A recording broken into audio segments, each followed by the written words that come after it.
Antique Miniature Sewing Machines Identification and Value Guide. As an antique collector, you should know that there is hardly anything that won't sell at your local antique store or pawn shop, provided that it's old enough. These articles can be as big as a Hoosier cabinet and small as a miniature sewing machine. If you have an antique miniature sewing machine, you can very well consider it a sitting pile of cash. Even as a collector, you must know how to be able to date and identify an antique miniature sewing machine in case you ever stumble upon one. With a convoluted yet mildly intriguing history, this particular antiquity is in a league of its own. Considered a necessity in the 1900s, you may find one of these sewing machines resting in your grandmother's storage shed, collecting dust. But should you take the sewing machine out and brush off the dust balls? Would the money it'd go for even be worth the effort? Most importantly, how can you date and identify your machine to check if it is an antique? That's precisely what we shall talk about in this article. What is an antique miniature sewing machine? As you may have guessed, these are the smaller versions of normal-sized sewing machines. Back in the day, companies would release smaller models and toys designed exactly after their larger counterparts. Can miniature sewing machines sew? Contrary to what many people think, a small sewing machine isn't a model or a toy for children. Even though those were introduced among the masses as a tool to teach young children, a small sewing machine, on the other hand, is an actual working piece. Even back then, companies were surprisingly able to fit almost all the parts of an actual sewing machine into a substantially smaller body. This meant that even though it didn't run on electricity, it could be used perfectly fine with the crankshaft it came with. Why would people buy miniature machines instead of larger ones? The most important reason for this was probably that these were highly portable. This was further bolstered by the fact that these miniature machines could run without any power, making them perfect for use when traveling. These also proved to be a particular hit during the World War era. Even though these weren't meant to stitch complex pieces of clothing, they could prove to be highly resourceful pieces of luggage when on the go. Simple fabric and stitch tiers could be easily sewn up by these, with minimal hassle and without occupying much space. Sewing machine history, the wars for patency. For a harmless object, you'd be surprised to know that its history is filled with countless court battles spanning multiple continents. Regardless of its somewhat poor start, its creators knew the potential behind this invention and refused to let someone else hog all the riches. When was the sewing machine invented? In 1790, an ingenious Englishman called Thomas Saint came up with the design of the world's first sewing machine. The design he patented was a device powered by a hand crank and could be used with leather and canvas.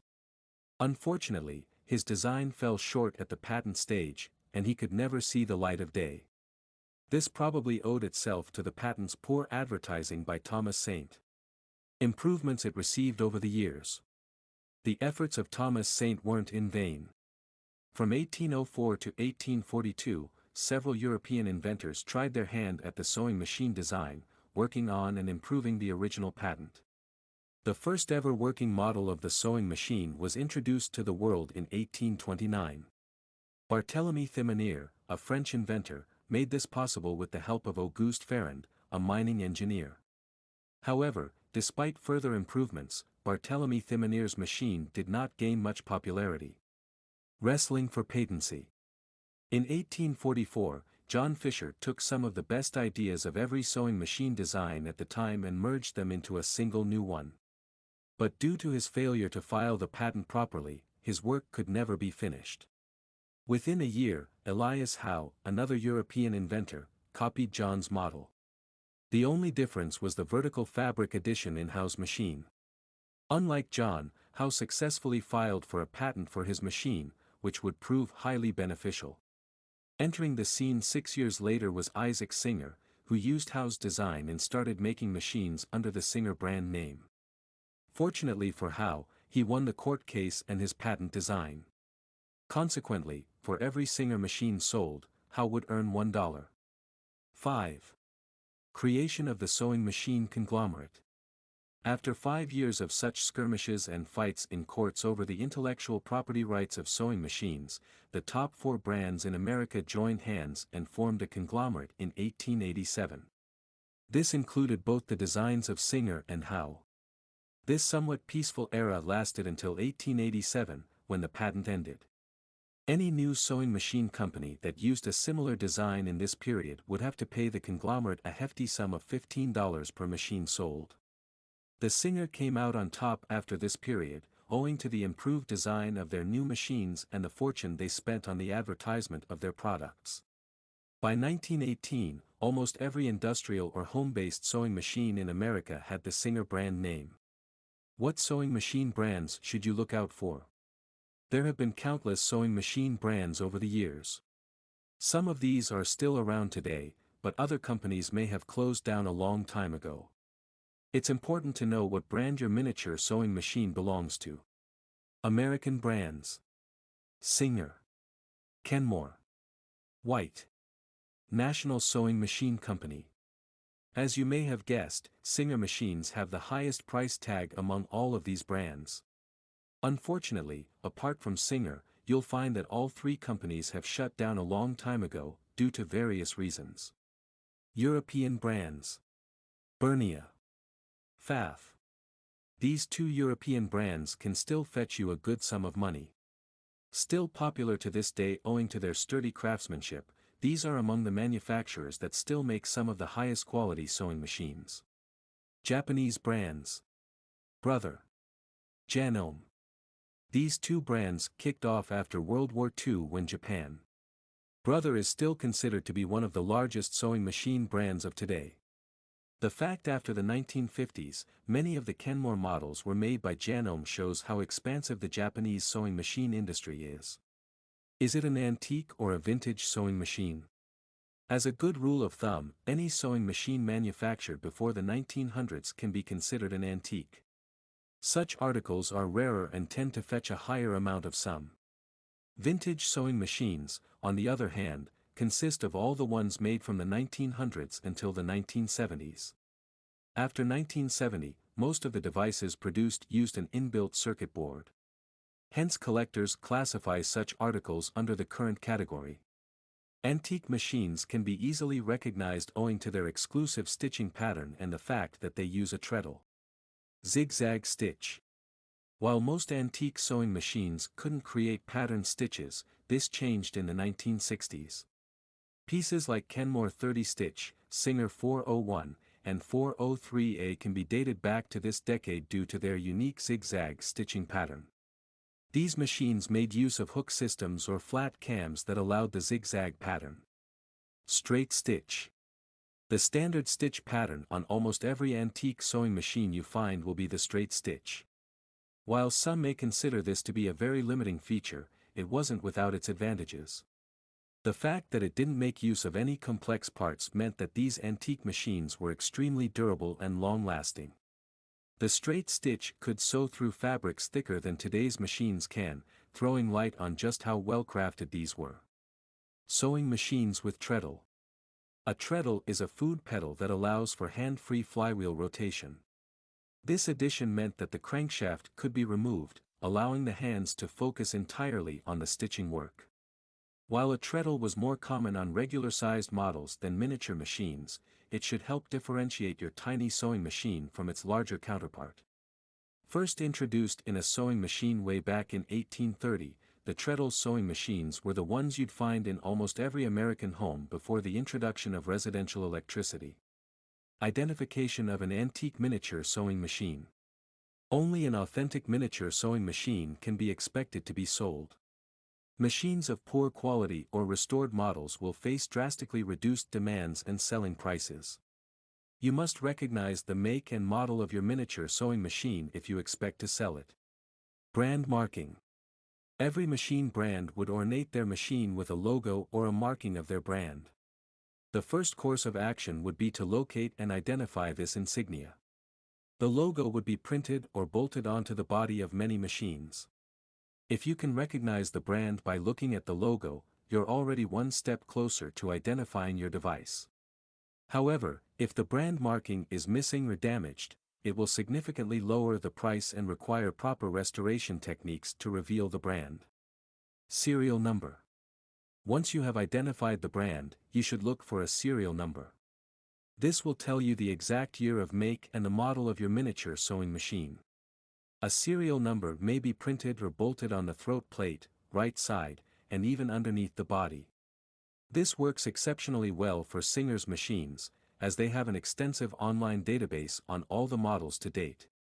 You may find that some brands did not add any serial number to their machines.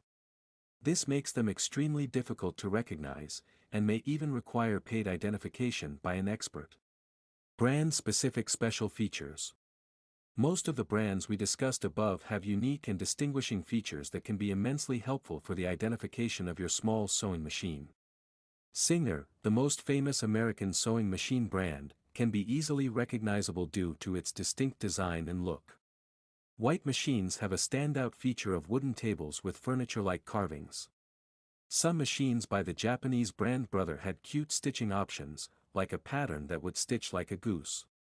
The National Stitchwell brand's toy machines were usually black with the Stitchwell inscribed on their body.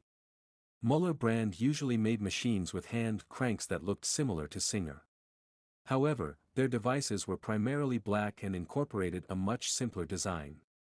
On the other hand, Essex machines would always come with a carrying case and a wooden base. Treadles and sewing pattern. As mentioned above, a treadle came with a regular-sized sewing machine. This can help you differentiate if your particular machine is a miniature or not. The 1960s saw increased stitching patterns, especially on some of the Singer models. If you can happen to find an antique machine in working condition, the stitch types it can produce can roughly tell you its age. Quality of construction. The body of the sewing machine would see the use of different materials over the years. This is especially important for the wooden base, which would incorporate different types of wood.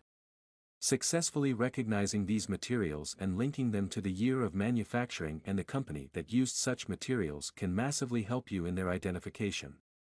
However, this method is more suited for professionals due to its technicality and the knowledge of history it demands.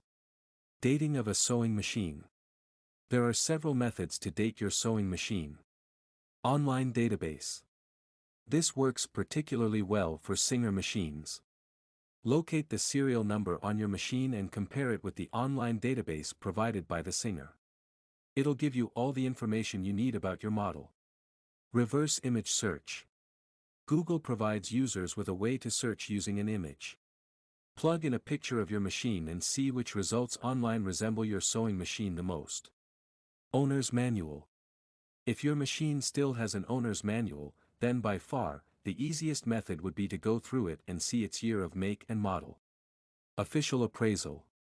If none of those methods mentioned above work, you can take your machine to someone well-versed in the history and identification of antique sewing machines.